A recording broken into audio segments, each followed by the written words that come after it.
Hello everybody, welcome back. Spanish super কাপে Barca সেমিফাইনালে 5-0 win করছে অ্যাথলেটিক বিলবাওয়ের এগেইনস্টে। স্কোরটা বার্সার পক্ষে ছিল। বার্সা যেইভাবে খেলছে, পুরো ম্যাচের কন্ট্রোলিংটা বার্সার দখলে ছিল এবং এক্স্যাক্টলি যেরকম প্রত্যাশা ছিল ঠিক সেরকমভাবে স্কোর পাওয়া গেছে। প্রেডিকশন ছিল 4-0, ম্যাচের স্কোর হয়েছে 5-0। তো আউটকামটা এক্স্যাক্টলি প্রত্যাশিতভাবেই আসছে। আমরা বিলবাওয়ের কোচের দায়িত্বে বর্তমান সময়ে আর্নাস্তো বালবার্দোকে হল্ড করতে দেখতেছি, সেই পজিশনটাতে আছে। জেনে রাখা ভালো, এই বালবার্দে বার্সার সাবেক কোচ। এক সময়ে বালবার্দে বার্সা মানে কোচিংয়ের দায়িত্বটা পালন করছিলেন। এই মুহূর্তে তিনি বিলবাওয়ের হেড কোচের দায়িত্বটা পালন করতেছেন। গতকালকে তিনি বার্সাকে ফেস করছিলেন। তো ওনাকে এক প্রকার অসহায়ের মতো দেখা গেছিল। মানে কোনো কিছু তেমন করার ছিল না। বার্সা এক প্রকার পুরো ম্যাচটাই 90 মিনিট ডমিনেট করছে, কন্ট্রোল করছে। এক্স্যাক্টলি নিকো উইলিয়ামসকেও আমরা খুবই মানে হতাহত অসহায়ের মতো দেখছি, বেঞ্চে বসে আছে। খুব বেশি পরিমাণ কোনো কিছু করার ছিল না। সে তো মানে বেঞ্চেই বসে থাকতেছে, ম্যাচের মধ্যেই আসতে পারতেছে না, খেলতে পারতেছে না। তো সে কি করবে? তাকে স্টার্টিংয়ে দেওয়া হয় নাই, সে ম্যাচেই নামতে পারেনি, সে মাঠের বাইরে ছিল। তো একদম মানে খুবই দেখা গেছে যে লজ্জা পাইতেছে, এইরকম অবস্থায় ছিল। নিকো উইলিয়ামসকে বার্সা সাইনিংয়ের দিকে আগানোর একটা পরিকল্পনা সাজিয়েছিল, যদিও সেটা ঘটে নাই। আমরা দেখছি যে নিকো উইলিয়ামসের কাছ থেকে যে স্টেটমেন্ট আসছে কিংবা ডিসিশন আসছে, সেখানে সে বিলবাওকে চুজ করছে, বার্সাকে সে বেছে নেয় নাই। যদি বার্সা মানে আর একটু শক্ত অ্যামাউন্টের অফার দিত বিলবাওকে, তাহলে হয়তো ক্লাবের মধ্যে একটা সমঝোতায় পৌঁছানোর পরিস্থিতির সৃষ্টি হইলেও হইতে পারতো। কিন্তু আমরা জানি যে প্লেয়ারের যে সাইডটা, সেখানে এজেন্ট থাকে, তাদের নিজস্ব কিছু কাজ থাকে। আবার মানে বিভিন্ন ধরনের আবদার তারা রাখে। তো ওইগুলো যদি ফিল আপ না হয়, সেক্ষেত্রে ডিলিংয়ের দিকে কিংবা নেগোসিয়েশনের দিকে না আসার সম্ভাবনা বেশি তৈরি হয়। এক্স্যাক্টলি নিকো উইলিয়ামসের বেলা সেটা হয়েছিল। তো নিকো উইলিয়ামস যদি বার্সাকে মানে মেনে নিত বা বার্সাতে আসার জন্য তার যে সিদ্ধান্তটা, সেটা যদি সে রেডি করতো, সেক্ষেত্রে গতকালকে হয়তো আমরা নিকো উইলিয়ামসকে বার্সার জার্সিতেই দেখতাম। যদিও সেটা একটা মানে কি বলবো স্ট্যাটিস্টিক, ওইটা তো হয় নাই। সে এক প্রকার বেঞ্চের মধ্যেই ছিল, তার অসহায়ের মতোই বসে বসে খেলাটা উপভোগ করছে। বার্সা আমরা দেখছি যে গতকালকে লামিনী আমালকে বেঞ্চে রাখছে, স্টার্টিংয়ে দেয় নাই। হ্যান্সি ফ্লিক এই জায়গাতে মানে তিনি ম্যাচ শেষে যেই মানে প্রেস কনফারেন্স আছে, ওইখানে তিনি কথা বলছিলেন। সেখানে তাকে প্রশ্ন করা হয়েছে এবং তিনি নিজেই ক্লিয়ার করে দিয়েছেন যে লামিনী আমার কোনো ইনজুরিতে নাই, তার ইনজুরি কোনো প্রবলেম নাই, এতটুকু পরিমাণ তিনি ক্লিয়ার করে দিচ্ছেন। তো লামিনকে কেন বেঞ্চে রাখা হইলো, এই সংক্রান্ত একটা মানে কথা তার কানে আসছিল কিংবা প্রশ্ন আকারে আসছিল। তো তিনি বলছেন যে এইটা মানে তাকে এক প্রকার রেস্টে রাখার মত। তিনি এক্স্যাক্টলি ওইভাবে বলেন নাই, কিন্তু তার কথার মধ্যে সেটাই ছিল যে তাকে রেস্টের উদ্দেশ্যেই বাইরে রাখা হয়েছে, টিমের পরিকল্পনা অনুযায়ী সেটা করা হয়েছে। এক্স্যাক্টলি তিনি ওইটাই মিন করছিলেন। লামিন গত ম্যাচটা খেলে নাই, খুব বেশি পরিমাণ সমস্যা হয়নি। আমরা দেখছি যে অন্যান্য যারা ছিল তারা কিভাবে সেটা চালিয়ে নিছে। পেদ্রি, রাফিনহা, ফেরমিন তারা স্টার্ট করছিল। তো তাদের মধ্য দিয়ে খেলাটা পুরাই বার্সার দখলে চলে আসে।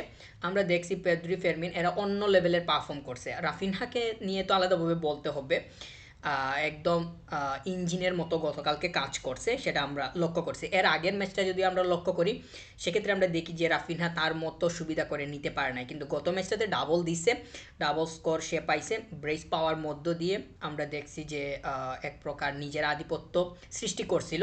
পরবর্তীতে তাকে উঠিয়ে নেওয়া হয়, মানে রাফিনহাকে উঠিয়ে নেওয়া হয়। আর রুনি গতকালকে ভালো খেলছে।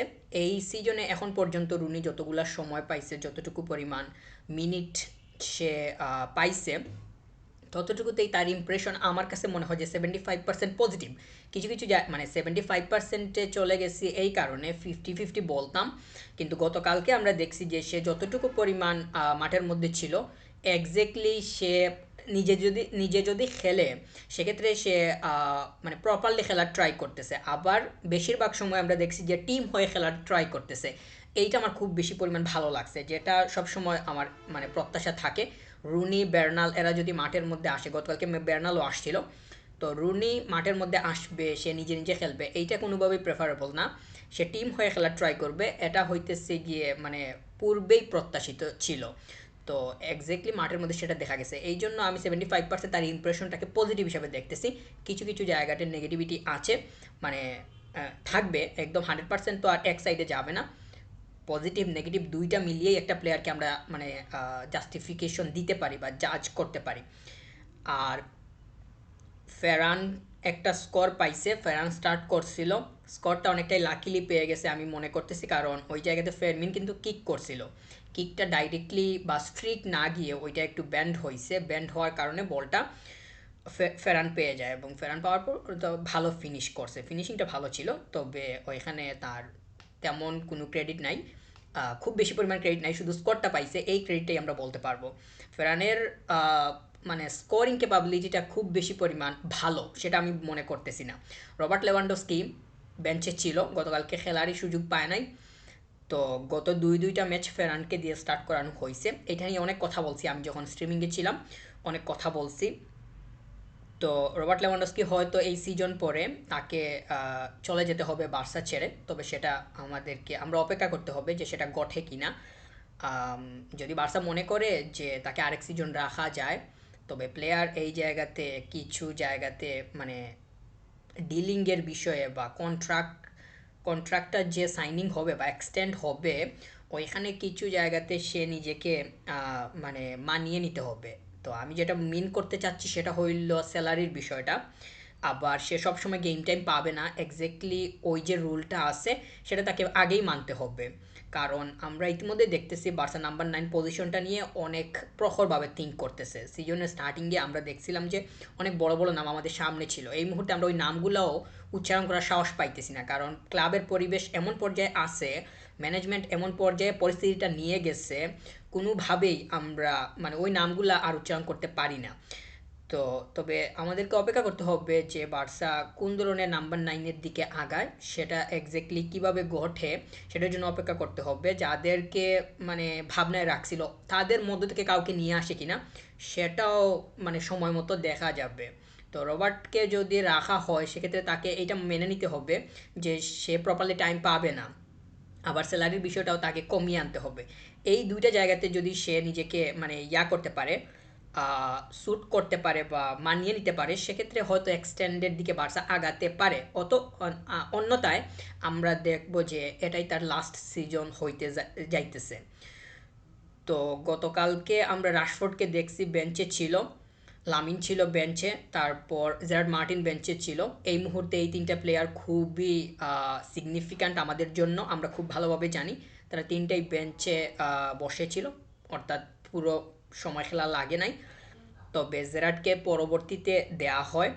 আবার আমরা রাশফোর্ডকেও দেখছি করা হয়, রুনিকে উঠিয়ে নিয়ে লামিনকে দেওয়া হয়। তো এই যে মানে ব্যালেন্সিংটা কোচিং ডিপার্টমেন্ট সেটা খুব ভালোভাবেই করতেছে। এই জায়গাতে কোনো যদি কিন্তু নাই, কোনো প্রশ্ন নাই, কোনো ধরনের খুঁজার কোনো উপায় নাই, ব্যালেন্সিংটা ভালো হইতেছে।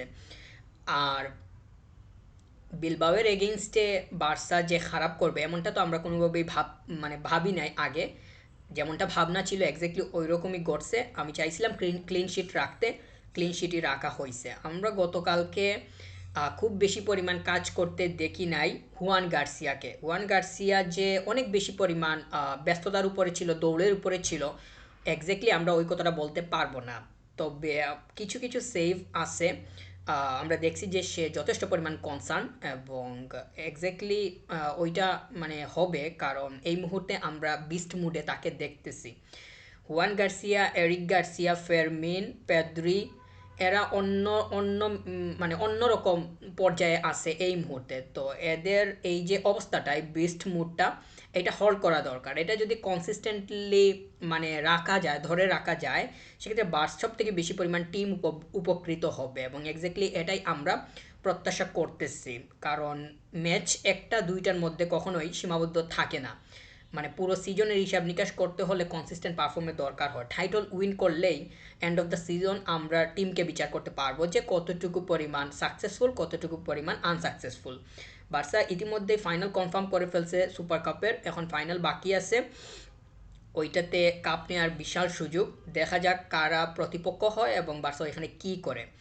এই মুহূর্তে টিমের অবস্থান খুবই ভালো, স্যাটিসফ্যাকশন লেভেলটা খুবই উপরের দিকে আছে। এখন রিকভারিংয়ের উপরে টিম আছে, আমরা আশা করতেছি যে খুব ভালো একটা রিকভারি শেষ করে পরের ম্যাচের জন্য বার্সা মাঠের মধ্যে ফিরে আসবে। Thank you very much, subscribe.